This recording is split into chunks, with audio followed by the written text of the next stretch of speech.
अस्सलामुअलैकुम वरहमतुल्लाहि वबरकातुहू। दोस्तों, आज की हमारी स्टोरी का टॉपिक है द सेवेंथ वड़ा और थीम ऑफ द स्टोरी है आर्ट ऑफ कम्युनिकेशन। आज की हमारी स्टोरी बहुत ही दिलचस्प है क्योंकि ये साउथ इंडिया के एक छोटे से गांव की स्टोरी है। और आप हजरात जानते ही होंगे कि साउथ इंडिया में आमतौर पर इडली और वड़ा नाश्ते में खाया जाता है। एक रोज एक शख्स सुबह सुबह साउथ इंडिया के एक छोटे से गांव में होटल के अंदर दाखिल होता है और जाकर कहता है कि आपके पास नाश्ते में क्या है। वेटर जवाब देता है कि हमारे पास इडली वड़ा डोसा ये सब चीजें नाश्ते में मौजूद है। वो शख्स अजीब तरीके से वेटर को कहता है कि मुझे एक ऐसा वड़ा लाकर दो जो मेरी भूख को मिटा सके और उसकी कीमत क्या है ये भी मुझे बताओ। वेटर को उस आदमी की बात समझ में नहीं आती। वो बस ये कह देता है कि हमारे वहां एक वड़ा 10 रुपए का मिलता है। वो वड़ा लेकर आता है। वो शख्स एक वड़ा खा लेता है, उसकी भूख नहीं मिटती। 2 वड़ा खाता है, उसकी भूख नहीं मिटती।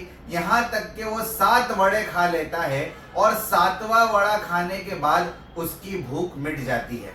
अब वो खाने से फारिग होकर काउंटर पर पैसे देने के लिए जाता है।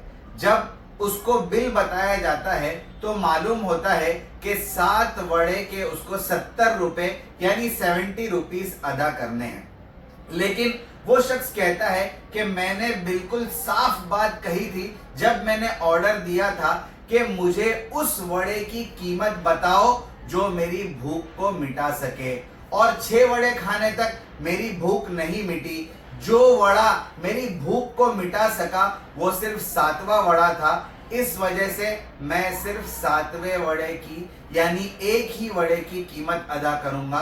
दूसरे 6 वड़े जो मेरी भूख को नहीं मिटा सके उसकी कीमत मैं अदा नहीं करूंगा।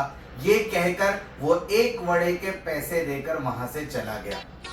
दोस्तों, यहाँ पर ये स्टोरी जो एक लतीफे के तौर पर सुनाई गई है उससे जो सीख मिलती है वो ये है कि आर्ट ऑफ कम्युनिकेशन का मतलब है प्रिपेयरिंग द माइंड। इस स्टोरी के ज़िम्न में अगर आप बात को समझना चाहते हैं तो बात इस तरीके से समझिए कि अगर आपके पास कोई कस्टमर आता है और आपको अपना प्रोडक्ट उस कस्टमर को बेचना है तो सबसे पहले आप उसके सामने अपने प्रोडक्ट का एक बेहतरीन प्रेजेंटेशन देंगे।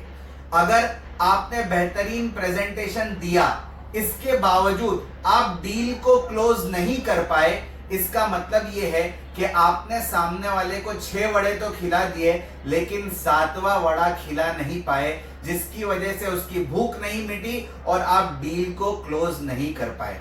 और अगर आपने सीधा अपने कस्टमर को प्रोडक्ट बेचने की कोशिश की और प्रोडक्ट बेचने से पहले अपने प्रोडक्ट का बेहतरीन प्रेजेंटेशन नहीं दिया, इसका मतलब यह है कि आपने उसको सीधा 7वां वड़ा खिलाने की कोशिश की, आगे के 6 वड़े नहीं खिलाए, जिसकी वजह से आपकी डील दोबारा क्लोज नहीं हुई। दोस्तों, यहां पर समझने की बात यह है कि आर्ट ऑफ कम्युनिकेशन का असल हासिल यह है कि आप सामने वाले के जहन को पहले प्रिपेयर करें और फिर अपनी बात पेश करें ताकि उसको आपकी बात समझ में आ सके। तो इस स्टोरी के 3 मॉरल्स और वर्ड्स ऑफ विजडम ये है। समझने की बात ये है कि 90% communication is preparing the mind and 10% communication is the real communication. इसको एक मिसाल के जरिए से समझिए कि अगर कोई किसान किसी जमीन को खेती के लिए प्रिपेयर किए बगैर ही अच्छे से अच्छा बीज भी उस जमीन में डालेगा तो फसल नहीं होगी। और अगर किसान ने पहले उस जमीन को खेती के लिए तैयार किया है और फिर चाहे वो सिर्फ बीज का छिड़काव कर देता है तो भी उस जमीन से बेहतरीन फसल उगेगी। इसलिए समझने की बात यह है कि अगर आपको अपने कम्युनिकेशन से कोई डिजायर्ड रिजल्ट हासिल करना है तो पहले सामने वाले के माइंड को प्रिपेयर करिए ताकि आप नतीजे तक पहुंच सके। Number 2, art of communication is the language of leadership because great leaders are always good communicators and good communicators are always great leaders। Number 3, if you really know the art of good communication, you can achieve anything and everything in your life.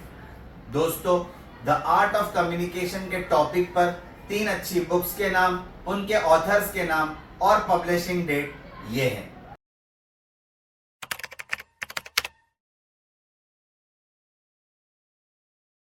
Thank you very much. जज़ाकल्लाहु अहसनल जज़ा।